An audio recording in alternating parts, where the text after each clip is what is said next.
నమస్తే. ఇన్నాళ్ళు నన్ను సపోర్ట్ చేస్తూ, ఎంకరేజ్ చేస్తూ మీ ప్రేమని నాకు అందిస్తున్న ప్రతి ఒక్కరికి కృతజ్ఞతలు. అలాగే ఈ వీడియో కూడా ఖచ్చితంగా మీకు ఉపయోగపడుతుంది. లైక్, షేర్ అండ్ సబ్స్క్రైబ్ చేసి మీ సపోర్ట్‌ని నాకు అందించండి. అలాగే ఈ వీడియో పట్ల మీకున్న అభిప్రాయాన్ని కామెంట్ సెక్షన్‌లో కామెంట్ చేసి తెలియజేయండి. ఇప్పుడు వీడియోని చూద్దాం. నమస్తే. Welcome to our channel. నేను పద్మిని. ప్రస్తుతం మనతో పాటు ప్రముఖ ఆధ్యాత్మికవేత్త, వాస్తు జ్యోతిష పండితులు, లలిత ఉపాసకులు, వాస్తు జ్యోతిష శిక్షణ నిపుణులు బ్రహ్మశ్రీ నానాజీ పట్నాయక్ గారు మనతో పాటు ఉన్నారు. మాట్లాడదాం. నమస్కారం సార్. శ్రీమాత్రే నమః. సరే, ఈ సకల చరాచర సృష్టిని ఈశ్వరుడు సృష్టించున్నాడు. ప్రతి ఏ జీవి కూడా అనవసరంగా సృష్టింపబడింది కాదు.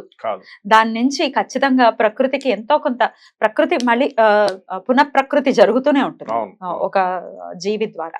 అయితే కొన్ని జీవులు మాత్రం మనుషులకే, అది ఇంకా ఏ జీవికి పాపం ఈ అసహ్యాలు ఉంటాయో తెలియదు కానీ మనుషులకు మాత్రం కొన్ని జీవాలని చూస్తే ఒకంత అసహ్యంగా అనిపిస్తుంది, ఒకంత భయం అనిపిస్తుంది.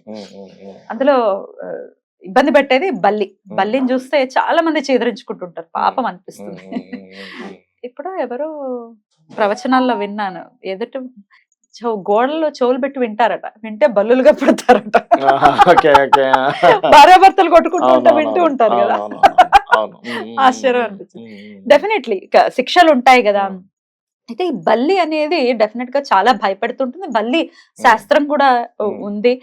అసలు ఈ బల్లికి సంబంధించి రకరకాల సందేహాలు ఉన్నాయి సార్. ఈ వీడియో వన్ స్టాప్ సొల్యూషన్ లాగా అన్ని సందేహాలు అడుగుతాను సార్. చెప్పండి, అసలు ఇంట్లోకి రావటం బల్లిని ఎలా చూస్తుంది శాస్త్రం? ఒకటమ్మా, ఇప్పుడు మీరు ఇందాక అన్నట్టే రకరకాల జీవరాశులు బల్లి వన్ ఆఫ్ ది జీవి.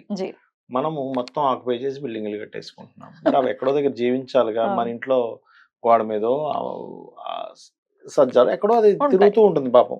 ఎందుకు అంటే మన ఇంట్లో ఏ పురుగులనో దోమలనో ఈగలనో వస్తూ ఉంటాయి, వాటిని తింటూ బతుకుతూ ఉంటుంది. అది అంతే, అంతకుమించి ఏం లేదు. అట్లా తిరుగుతూ ఉంటాయి. అయితే బల్లికి ఓ శాస్త్రం ఉంది, బల్లి శాస్త్రం. మీకు బల్లికంత శాస్త్రం లేకపోతే మీకు విష్ణు కంచిలో బంగారు బల్లి, వెండి బల్లి ఎందుకు పెడతారమ్మా? వాటిని ముట్టుకోవాలని ఎందుకంటారు? బల్లికి కాలము తెలుసు అంటుంది శాస్త్రం. అంటే కాలంలో ఏం జరగబోతుందో బల్లికి తెలుసట. అందుకే చూడండి, కొంతమంది ఏదైనప్పుడు అది కిటికిటికని కొట్టుకుంటే సత్యం అంటారు. అంటే అది నిజము అని చెప్పడం అనమాట. బల్లికి కాలం తెలుసు. అందుకే కాలస్వరూపం, రాహువుకి సంకేతం బల్లి. అందుకే బాడీ మీద పడ్డప్పుడు కూడా పలానా దగ్గర పడితే మంచిదని దానికి చాలా పెద్ద ఇందులో చెప్పుకోవాలి, చాలా పెద్ద సబ్జెక్ట్ అది. పలానా దగ్గర పడితే జాగ్రత్త అని. అంటే ఏమిటంటే కాలం ముందుగా మీకు ఇండికేట్ చేయడం. అదేదో ప్రమాదం జరుగుతుందని కాదు, నువ్వు ఈ విషయంలో జాగ్రత్త పడు అని చెప్పడం అనమాట. అటువంటి బల్లి పర్టికులర్ గా పడినప్పుడు ఈ కాళహస్తిలో ఆల్రెడీ ముట్టుకున్న వారిని ముట్టుకుంటారు కూడా. ఓకే, ఇది అయితే ఇక్కడ ఏంటంటే కాలానికి ప్రతీకంగానే శాస్త్రంలో చెప్పబడింది కానీ మరొకటి కాదు. అది ఇంట్లోకి రావడం వల్ల అపశకునం మాత్రం కాదు. ఇంట్లో ఉంటాయి, ఉన్నంత మాత్రం అదేదో బ్యాడ్ అని మాత్రం అనుకోవడానికి లేదు అంటారు. అయితే ఒక్కొక్కసారి ఏదైనా ఇప్పుడు ఈ గుళ్ళల్లో ఉన్న ఏదైనా తలుపులు ఓపెన్ చేసినప్పుడు మీద పడ్డము, నెత్తి మీద పడ్డం లాంటివి జరుగుతుంది. అది దేనికి సంకేతం? అది పర్టికులర్ గా ఏమంటారంటే అది అంటే మీకు మరణతూల్య కష్టం వస్తుంది అంటారు. మనకేనా, మనకి సంబంధించిన వాళ్ళకా? మనకి కావచ్చు, మెయిన్ గా పడ్డ వాళ్ళకి యాక్సిడెంట్లు అవ్వడం కానీ మరణతూల్యం అంత కష్టమైనా వస్తుంది. ఖచ్చితంగా చచ్చిపోతాడని ఏం కాదు, అంత కష్టం వస్తుంది. ముఖ్యంగా వాహనం మీద వెళ్ళేటప్పుడు జాగ్రత్తగా ఉండాలి. ప్రత్యామ్నాయం అంటే దానికి సంబంధించిన ఎవరైతే బంగారు బల్లి, వెండి బల్లి ముట్టుకున్నారో వాళ్ళకి వెళ్ళి ముట్టుకుంటారు, లేదా అభిషేకం చేసుకుంటారు, లేదా గజేంద్ర మోక్ష ఘట్టం చదువుకోవాలి. పని కట్టుకుని ఒక తల మీద వేసి వీడికి ఏం అవ్వలేదు అనుకోవడం కాదు, యాదృచ్ఛికంగా జరగాలి. అదే కదా, యాదృచ్ఛికంగా జరగాలి అది. ఇక బల్లిని ఇట్లా అసహించుకునే బ్యాచ్ డెఫినెట్ గా వాటిని హర్ట్ చేసే ప్రయత్నం చేస్తుంటాం, చంపటము లేకపోతే ఇట్లాంటివి ఏవో చేస్తుంటాం. ఇది ఎట్లాంటి దోషాన్ని మనకి తెచ్చిపెడుతుందని అనుకోవచ్చు సార్? అంటే ఒకటమ్మా, మీకు భయం ఉంది, కొంతమంది భయపడతారు బలిని చూస్తే, అమ్మో అది ఉందని. దాని ఏదో కొంచెం చీపురుతో ఏదో కొంచెం అట్లా బయటికి పంపించే ఏర్పాటు చేయొచ్చు.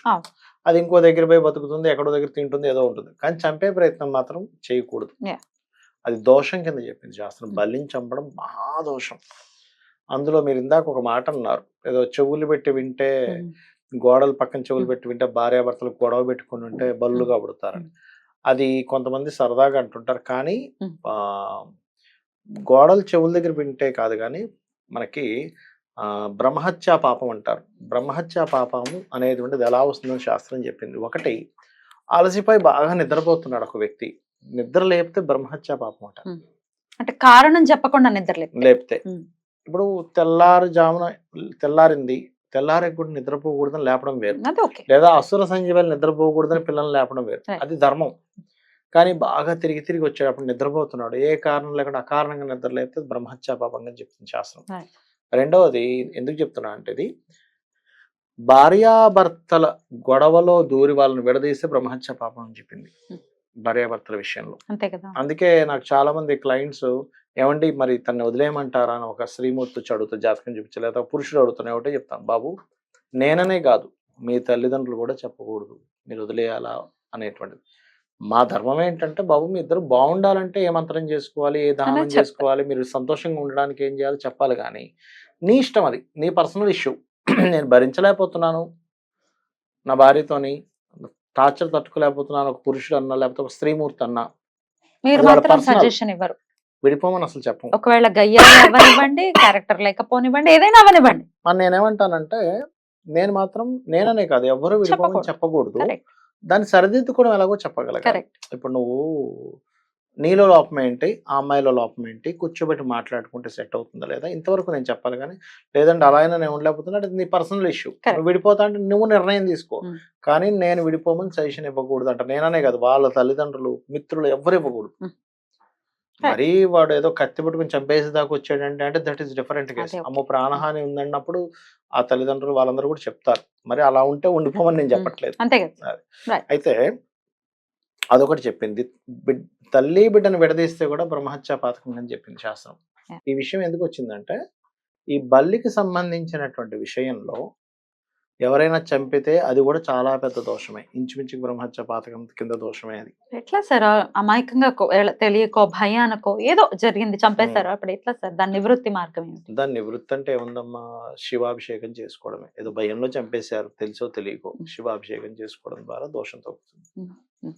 ఒక్కొక్కసారి బల్లల్ని హర్ట్ చేసే విధానంలో బల్లి తోకను వదిలేస్తుంది, తోక మాత్రమే. అంటే దాని శత్రువు ఏదైనా వెంటపడేటప్పుడు ఏం చేస్తుంది అంటే, బల్లి తన తోకను తానే ఖర్చుకొని వదిలేస్తుంది. శత్రువు దానికి ఆగిపోతుందని, దానికి ఉండే లక్షణం, ఆ జీవికి ఉండేటువంటి తోక పెరుగుతుంది, మళ్ళీ పెరుగుతుంది, మళ్ళీ పెరుగుతుంది.